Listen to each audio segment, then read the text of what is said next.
Sou Marcos Antero Soter, articulista do portal egnews.com.br. E hoje a minha conversa vai ser um pouco pesada, é com polícia. Vou entrevistar o delegado Cristiomaro Medeiros.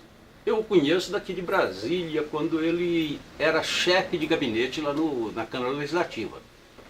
Mas ele foi escrivão e depois prestou concurso no Amapá, em São Paulo, em Goiás. Apesar de ter passado para procurador ou promotor no Amapá, ele preferiu assumir a delegacia do interior de Goiás, no entorno do DF.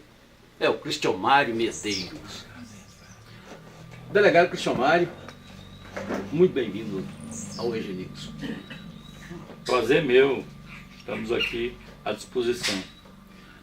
Você era escrivão, foi chefe de gabinete, prestou concursos, não quis ficar em São Paulo, um estado maior e melhor para trabalhar, e resolveu ficar em Goiás.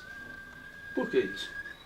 Não tem muita alteração, né? Na verdade, eu fiz uma opção por Planaltina de Goiás, que é a cidade do entorno do Distrito Federal. Minha vida praticamente foi toda no DF.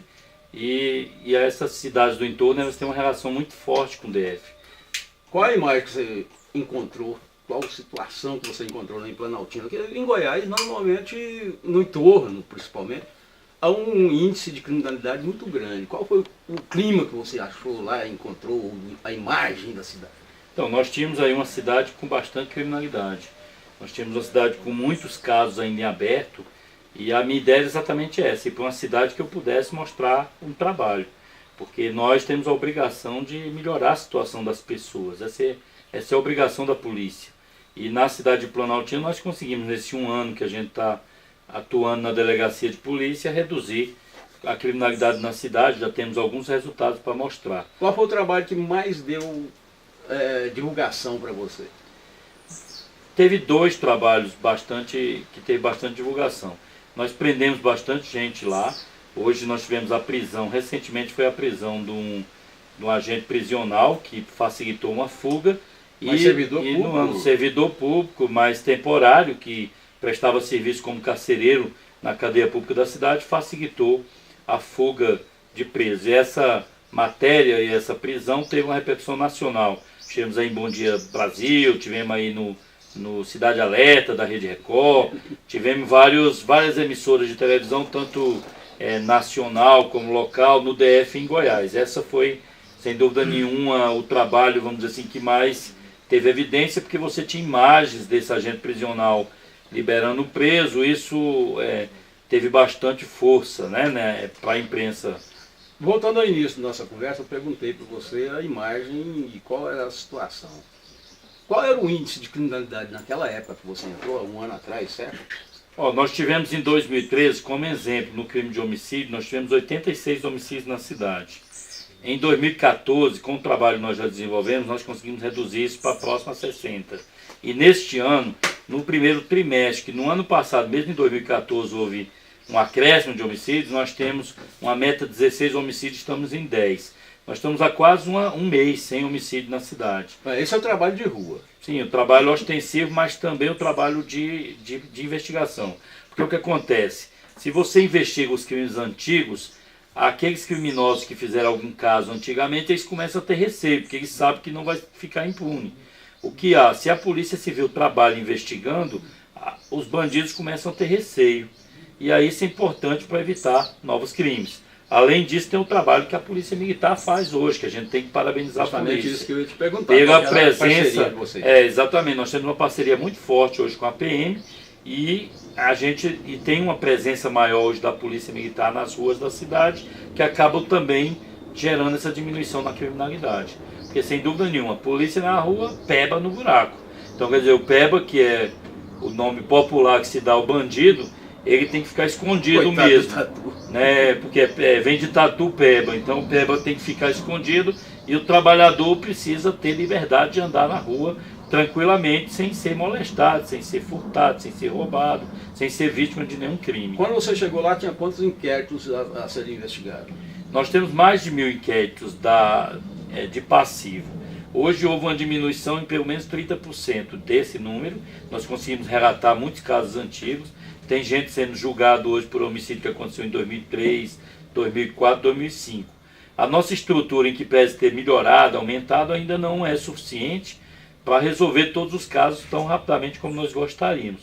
Mas nós temos uma previsão de, nesse ano, diminuir esse número pelo menos para metade. Você está sendo muito midiático. Você está direto na imprensa. Isso você acredita aqui? Nós acreditamos pelo nosso trabalho e pela relação que a gente tem com a mídia. Porque assim, é natural, cada pessoa tem o seu jeito e a sua forma de trabalhar. Eu tenho uma doutrina que a gente acompanha que chama polícia comunitária. Então essa doutrina de polícia comunitária incentiva a polícia a aparecer na imprensa mostrando o serviço dela, para com isso conquistar uma aliança maior com a comunidade e ajudar nas investigações e no trabalho que a gente desenvolve no dia a dia. Você não teme represália dos criminosos em cima de você por causa disso, não? Você está sendo sempre em evidência, você estando sempre à frente das câmeras, nos jornais, na TV. Você não teme represália por parte dos bandidos, não? Isso faz parte do risco da polícia, né? Seja polícia civil ou polícia militar. Mas como eu disse, o delegado de polícia, que é titular da delegacia, que tem que aparecer mesmo. E aí a gente tem todos os trabalhos que a gente faz de segurança para evitar algum tipo de dano maior. Né? É natural, mesmo que numa cidade como Planaltina, que não é muito grande, é uma cidade média, ela não é grande, mas também não é pequena, ela é uma cidade média, é natural que pelo trabalho nós passamos a ser conhecidos. Mesmo que a gente não apareça tanto na televisão, mas na cidade a gente seria fatalmente conhecido da mesma forma. Então o que faz a gente ter risco maior é trabalhar. Porque quanto mais gente eu prendo, mais gente eu vou ter contra mim. Não necessariamente o fato de aparecer na TV é que vai aumentar o meu risco. O que vai aumentar o meu risco é trabalhar. Isso eu não vou deixar de fazer. Na época que você entrou, qual era o efetivo lá da delegacia? Quando eu entrei na DP, nós tínhamos apenas um delegado em Planaltina de Goiás e 4 policiais, sendo 3 escrivães e um agente. Tinha havido um afastamento tanto de um delegado anteriormente como de alguns agentes por acusações diversas, e tinha um delegado que era de Formosa, na verdade ele estava cobrindo lá a delegacia. Então quando eu cheguei, eu assumi o lugar dele, vieram mais 2 delegados comigo e mais cada um deles com suas equipes. Então nós pulamos de 5 agentes escrivães em conjunto com o delegado para cerca de 15. Além disso, nós temos mais uns 10 no plantão que atende a população 24 horas no registro de BOs. Além do trabalho visando logo a segurança da população de Planaltina e Goiás, você também, segundo tem informações, você também está investindo muito no tal do serviço social, no apoio social, assistência social, tanto para criança, como para adolescente, como para viciados, usuários de drogas, essas coisas. Como é que esse trabalho pode manter esse elo? Como você consegue manter esse elo entre delegado e serviço social, trabalho social? Que tem a ver com essa ideia da polícia comunitária. Porque, na verdade, quando nós vamos nas escolas fazer palestra, nós, ao mesmo tempo que indicamos a essas crianças uma outra referência, que elas passam a querer ser da polícia, passam a querer ser professor, passam a querer ser médico, ficam sabendo os danos que a droga faz, aprendem como se precaver de crimes como estelionato. Cita um exemplo desse trabalho. Então, nós temos hoje um projeto chamado Polícia nas Escolas. Nós vamos nas escolas de ensino médio da cidade, apresentamos para as crianças os principais tipos de estelionato. Elas chegam aos pais, aos avós, ensinam eles a evitar ser vítimas de estelionato. Ao mesmo tempo, nós falamos também das drogas, falamos dos danos que as drogas podem causar a elas. Isso vai fazer com que no futuro nós tenhamos menos pessoas usando drogas na cidade, menos traficantes. Ao mesmo tempo, nós vamos ter uma aliança com essas crianças, esses adolescentes, e eles passam a ser também aliados nossos para poder fazer denúncias, indicar onde estão os principais pontos de tráfego na cidade. Rede social também, né? Nós usamos bastante redes sociais, Facebook, WhatsApp, para falar com as pessoas da cidade, e através dela nós já chegamos em muitos casos, já resolvemos muitos casos de crimes na cidade usando esse contato direto com a população. Seria o caso do projeto 4.20, 4.20? 4,20. O trabalho 4,20 é um trabalho mais ostensivo, não é preventivo. Por que é ostensivo? Porque a comunidade indica através das redes sociais onde que tem os pontos de uso de droga. Aí nós nos deslocamos para lá, muitas vezes a polícia militar também faz esse trabalho e abordamos as pessoas que estão usando droga. Então eles são autuados pelo porte de droga, se tiver uma quantidade maior pelo tráfico, às vezes pela apologia ao crime, pela corrupção de menor, dependendo da situação. Pegamos até arma muitas vezes nesses pontos.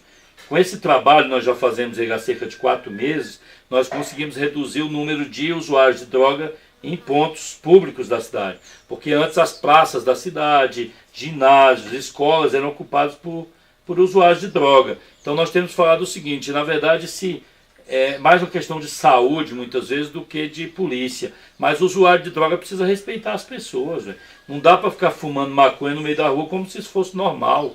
Ainda é crime, então nós combatemos o crime. Então se tiver algum usuário no meio da rua que a gente sabe, a gente vai lá, vai autuá-lo ele pelo crime que ele tem que ser autuado. O trabalho nas escolas tem tido boa repercussão, tem boa aceitação pelos pais? Muita aceitação, porque os pais percebem que muitas vezes só a família e às vezes a própria escola ajuda nessa conscientização. Mas quando a polícia vai lá e conversa com os adolescentes, é uma outra referência. A gente sabe que os adolescentes têm um problema de rebeldia, quase que sintomática nessa idade. Então muitas vezes ele quer ser diferente do pai, da mãe, às vezes nem escuta o pai e a mãe direito, mas chega um delegado, um policial lá e conversa com eles, mais coisas eles aprendem e podem ter essa referência positiva, porque a malandragem fica o tempo todo ali tentando incutir nesse jovem um outro tipo de modelo. Então a gente precisa, o pai, a escola e a polícia, sugerir a esses jovens que escolham um bom caminho. Quanto aos direitos humanos, você não teme ferir aos direitos humanos que hoje tanto trabalha cobertando bandidos? Nós temos uma outra visão de direitos humanos, que os direitos humanos é para os humanos. Então o direito humano não pode ser apenas para bandido, ele tem que ser também para vítimas. Então na cidade a gente criou um projeto chamado Direitos Humanos para as Vítimas, em que a gente apoia famílias que desestruturam em função da criminalidade. Um exemplo disso é um rapaz que perdeu o pai no ano passado, no setor leste de Planaltina de Goiás, num crime de latrocínio, e nós conseguimos, através de uma empresa chamada Wizard de inglês, uma bolsa de 100% para ele durante esse ano todo. Então esse menino poderia ir para as drogas, poderiam agora, sem a referência do pai lá, se perder, então nós estamos tentando resgatá-lo aí para o caminho do bem. Com essa parceria que a Polícia Civil da cidade tem hoje com algumas empresas que estão ajudando a gente nesse trabalho. Para finalizar, não poderia deixar de perguntar para você se esse trabalho todo que você está fazendo é simplesmente pela segurança da população ou é porque você pretende ser candidato a prefeito de Planaltina no próximo pleito? Na verdade é o seguinte, é natural que com qualquer trabalho, seja de um médico, de um professor, de um delegado de polícia, você seja sondado por partidos, pessoas para eventual candidatura. Nesse momento não há nenhuma discussão a respeito disso, eu não tenho essa pretensão, não descarto naturalmente, mas a minha ideia é continuar o meu trabalho. Independente de qualquer coisa, eu tenho uma obrigação pelo fato de ser delegado de polícia do estado de Goiás. Vou continuar trabalhando pela cidade, acredito nessa ideia da polícia comunitária, por isso que eu faço esse trabalho. Eu gosto de trabalhar próximo ao povo, nós vamos continuar fazendo nosso trabalho. Então qualquer discussão fora disso, hoje ainda não está em pauta na nossa opinião. Muito obrigado, delegado. Seja bem-vindo ao EG News. Obrigado pela oportunidade.